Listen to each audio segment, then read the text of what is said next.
Welcome back to SBIRT for the special needs of older adults.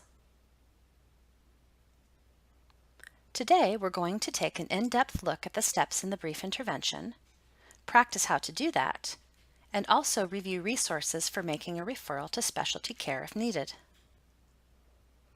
Thinking again about our SBIRT process flowchart, we are at the point where screening scores have indicated a brief intervention is needed. As we discussed before, the brief intervention is a semi-structured interview that is based on motivational interviewing principles and is designed to be conducted in 5 to 15 minutes. The goals of the brief intervention are fluid and depend on a variety of factors. The algorithm helps healthcare providers explore health behavior change with patients in a respectful, non-judgmental way. Instead of telling the patient what changes he or she should make, the intervention is intentionally designed to elicit reasons for change and action steps from the patient. It gives the patient voice and choice, making any potential behavior changes all the more empowering to the patient. Since no two patients are the same, the practitioner must remain open-minded in what they attempt to accomplish. Readiness to change is a key issue. There are 5 basic steps in the brief intervention, as listed on the slide. We'll review each one as part of the program today. The brief negotiated interview form is part of the SBIRT Plus toolkit. Having a copy in front of you during the program may be useful. We recommend using the form and following the steps as they are described here when a brief intervention is indicated in clinical work. The first step is to establish a relationship with the person. Starting with a general conversation helps build trust that is needed to talk about their personal decisions and issues. We also ask permission to talk about the score on the audit or DAST. And if the person turns you down, says they don't want to hear it, what then? This is one of the times we offer advice in the kindest, most caring way. For example, maybe you aren't ready to talk about it now, but as your provider, I'm concerned about your level of drinking and the health consequences drinking may have for you. I hope we can talk about it when you are ready. The second step is to approach the issue, drinking or drug use or both, from the aspect of pros and cons. Ask about the good things. What is enjoyable about it? And then ask about the not so good things. So this is where ORS comes into play. Ask open-ended questions in order to get a description of the issues. Work to avoid yes or no questions that mostly just put the patient in an answer trap that can lead to resentment and doesn't go anywhere. Think carefully about reflective listening as you frame your questions and responses. Summarizing is another important part of ORS. This is where we make sure that we have heard what was meant. Check for understanding. Double-sided reflections can sometimes offer the balance between the pros and cons the person has offered. In the third step, the goal is to offer information and link the person's current behaviors to known health or social risks. But we always start by asking. This demonstrates respect and avoids the authoritarian, "let me tell you what I know about your behavior," that is a big turnoff for most people. So first we ask permission, and most of the time people are interested and willing to talk about their use. Contrary to common perceptions, talking about substance use is not a taboo for most people. If providers ask, they will talk. The next step is to talk about risks. This is another good place to use the educational handout that is found in the toolkit. Personalize the conversation. What do you know about their health history? Have they had a recent fall or accident? Are there social problems like arguments with their spouse or children?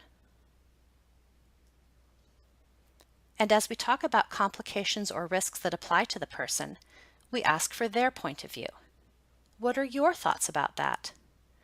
It's all about the person's way of thinking about the pros and cons, and working to find a way to motivate them to try a healthier approach without telling them what to do.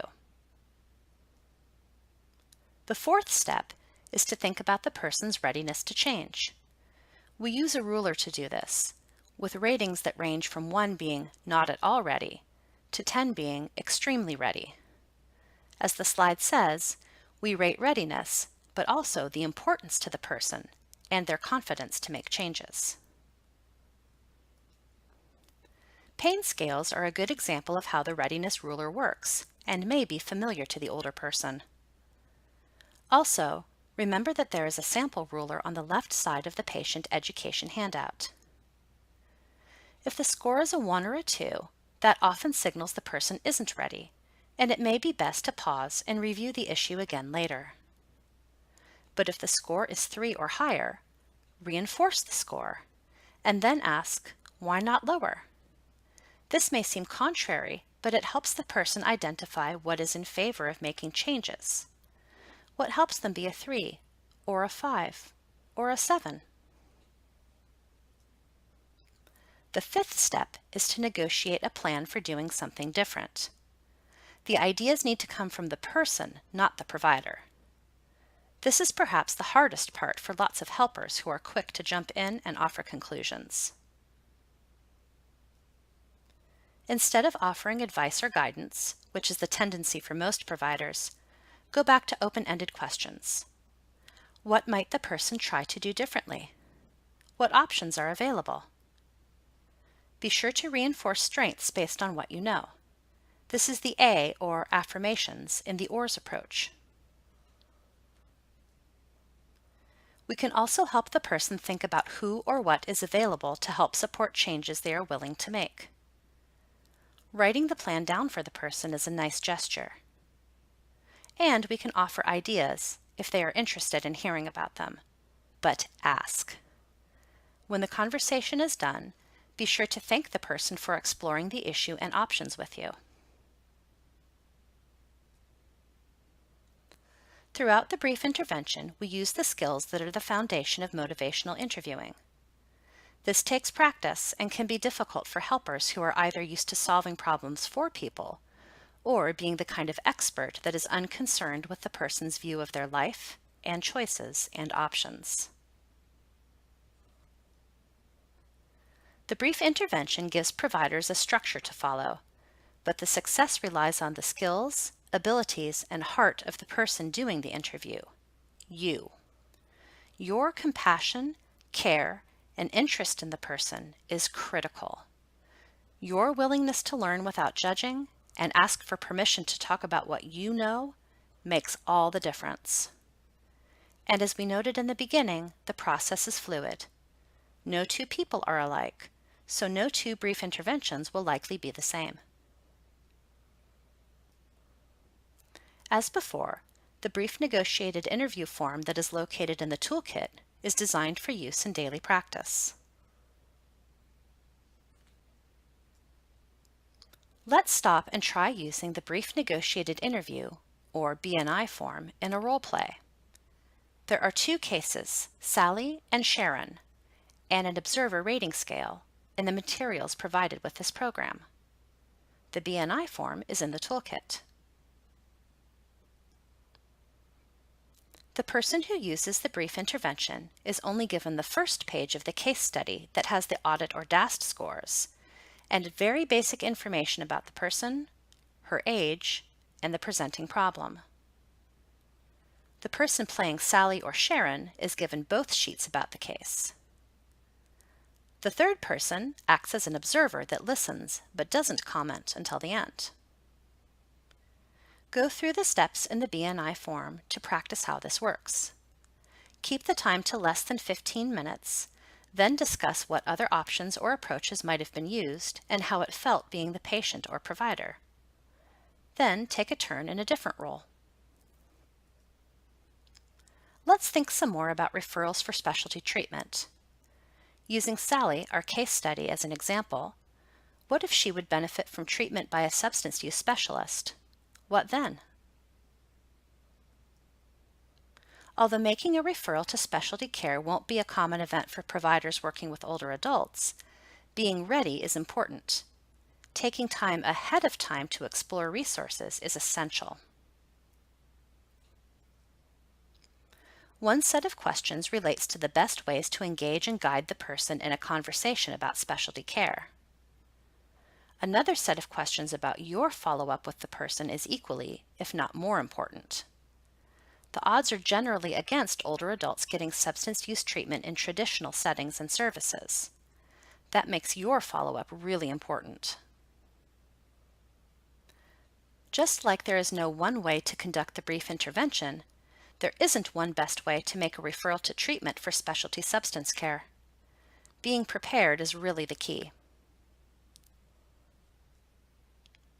Our best advice is to visit the Substance Abuse and Mental Health Services Administration's website, where they offer a National Treatment Facility Locator service. Use the link on this slide. This is just an example of what the page looks like when we typed in Des Moines. Note that the services that are available in and around Des Moines are all listed on the right-hand side of this slide. You can get information about the service, including their location and phone number, right here.